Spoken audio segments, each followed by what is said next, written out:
நமக்குள்ள எழுகின்ற கேள்விக்கான விடையைத்தான் பார்க்க இருக்கின்றோம். என்னன்னு பார்த்தா, எல்லா உயிராகவும் எல்லா பொருட்களாகவும் காணும் அனைத்துமாகவும் இறைவன் இருக்கிறார் அப்படிங்கிறத எல்லா நூல்களும் குறிப்பிட்டு கூறுகின்றன. அதன் அடிப்படையில் பார்த்தா நம்மளுக்கு எழுகின்ற கேள்வியானது, எல்லா உயிருக்குள்ளும் இறைவன் இருக்கும்போது ஏன் சில பேர் நாத்திகவாதியாகவோ சில பேர் நம்ம நம்பிக்கைகளை கொச்சைப்படுத்தும் வகையிலோ பேசுபவர்களாக இருக்கிறார்கள் அப்படிங்கிறதான் ஒரு கேள்வியாக நம்மளுக்குள்ள எழும். அதற்கான விடயத்தான் ரொம்ப பொறுமையாக பார்க்க இருக்கோம். குறிப்பாக நீங்கள் பார்த்தீங்கன்னா, இந்த பிரபஞ்சம், அதில் நம்ம பால்வெளி மண்டலம், அதில் நம்ம சூரிய குடும்பம், அதில் பூமி, இப்படின்ட்டு இது ரொம்ப சிறிய விஷயம்தான். கடவுள் அப்படிங்கிற அந்த பெரிய கோட்பாடுக்குள்ளே இது ரொம்ப சின்ன விஷயம்தான். அதுலேயும் நம்ம ஒரு தனி மனிதனாக பார்த்தா அது ஒரு பெரிய விஷயமே கிடையாது.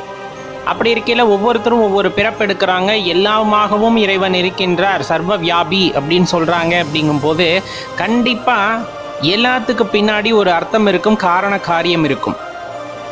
சரி, ஏன் அப்படிங்கிறதுக்கான விளக்கம் வேணும் அல்லவா? அது நீங்கள் சிவபுராணம் திருவாசகம் படிக்கும்போது சிவபுராணத்தில் ஒரு இடத்துல ரொம்ப அழகாக குறிப்பிடுவாங்க.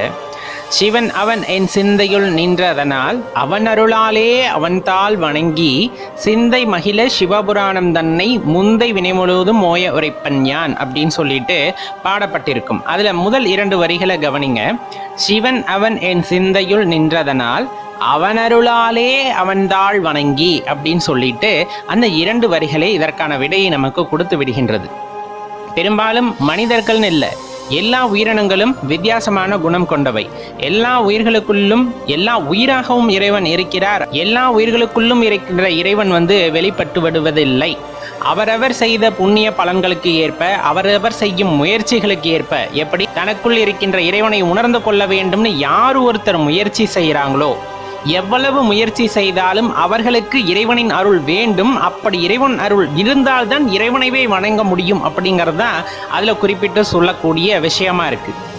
அவன் அருளாலே அவன்தாள் வணங்கி அப்படின்னா அவரோட அருளை கொண்டே அவரை நான் வணங்குகின்றேன் அப்படிங்கிறது அந்த இடத்துல உண்மையான விஷயம்.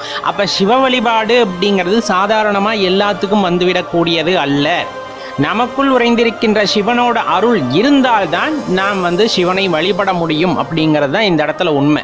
அப்போ தனக்குள்ளே இருக்கின்ற இறைவனை உணர்ந்து கொள்ளாதவர்கள், அதை வெறும் ஜடமாக நினைப்பவர்களுக்கு இறைவன் காட்சியளிக்க மாட்டார், அவர்களுக்குள் இருப்பவர் வெளிப்படவும் மாட்டார்.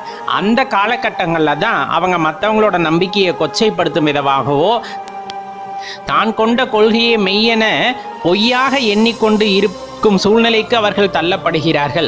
அப்போதுதான் இந்த நாத்திகவாதியாக மாறுறது, மற்றவங்க மனசு புண்படும்படி பேசுறது, இந்த மாதிரி நிலைகளுக்கெல்லாம் அவர்கள் சென்று விடுகிறார்கள் அப்படிங்கிறது தான் அதில் ஒரு உண்மை பொருள். அப்போ இந்த இடத்துல சிவபெருமானை வணங்கணும் அப்படின்னு நம்ம நினைச்சா மட்டும் போதாது, அதுக்கு அவரோட அருளும் இருந்தால்தான் சிவபெருமானை வணங்க முடியும் அப்படிங்கிறது தான் உண்மை. அப்போ இதுலேருந்து நம்ம நல்லா தெரிஞ்சுக்க வேண்டியது, நம்மளோட முயற்சி, நம்மளோட ஈடுபாடு அப்படிங்கிறது கட்டாயமாக அந்த இடத்துல தேவைப்படுகின்றது.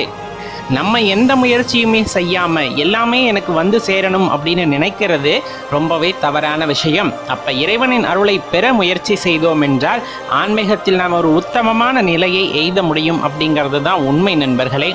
ரொம்பவே சிறிய பதிவாக இருந்தாலும் சற்றே யோசித்து பாருங்கள்.